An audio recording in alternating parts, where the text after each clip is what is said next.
ఉదయాన్నే తలస్నానం చేసి శుభ్రమైన దుస్తులు ధరించి నా కుటుంబంపై ఉన్నటువంటి సంకటాలు తొలగి శుభాలు కలగడానికి సంకటహర చతుర్థి వ్రతాన్ని ఆచరిస్తున్నాను అని మనసులో చెప్పుకోవాలి.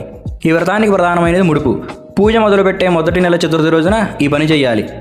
పూజా మందిరంలో వినాయకుడి ముందు ఒక ఎరుపు రంగు లేదా తెలుపు రంగు కొత్త కాటన్ గుడ్డను ఉంచి ఆ వస్త్రానికి పసుపు కుంకుమ రాయాలి.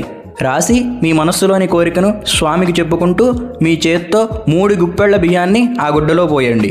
అందులోనే 2 ఎండు ఖర్జూరాలు, 2 వక్కలు, 1 రూపాయి నాణం అంటే దక్షిణ ఉంచి ఆ వస్త్రాన్ని ఒక మూటలాగా కట్టండి. ఈ మూటను వినాయకుడి విగ్రహం లేదా పటం ముందే ఉంచి ధూప దీపాలు సమర్పించాలి.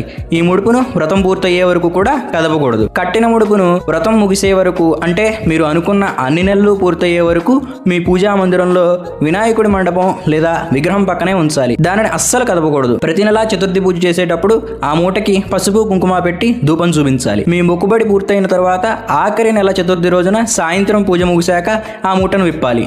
అందులోని బియ్యంతో బెల్లం పొంగలి అంటే పరమాన్నం వండి వినాయకుడికి నైవేద్యంగా పెట్టాలి. ఆ ప్రసాదాన్ని కుటుంబ సభ్యులందరూ కూడా కలిసి భుజించాలి. మూటలో ఉన్న 1 రూపాయి నాణం అలాగే ఖర్జూరాలు, వక్కలను ఏదైనా వినాయకుడి గుడికి వెళ్ళి అక్కడ హుండీలో వేయవచ్చు లేదా గుడి పూజారి గారికి దానంగా ఇవ్వాలి. కొందరు ప్రతి నెలా చతుర్థికి విడిగా ముడుపు కడుతూ ఉంటారు. అలాంటప్పుడు ఉదయం కట్టినటువంటి ముడుపును సాయంత్రం చంద్రోదయం పూజ అయ్యాక విప్పేస్తారు. ఆ ముడుపు బియ్యంతోనే సాయంత్రం స్వామికి కుడుములు, ఉండ్రాళ్ళు లేదా ప్రసాదం తయారు చేసి నైవేద్యం పెడతారు. ఆ ప్రసాదం తిని ఉపవాసాన్ని విరమిస్తారు.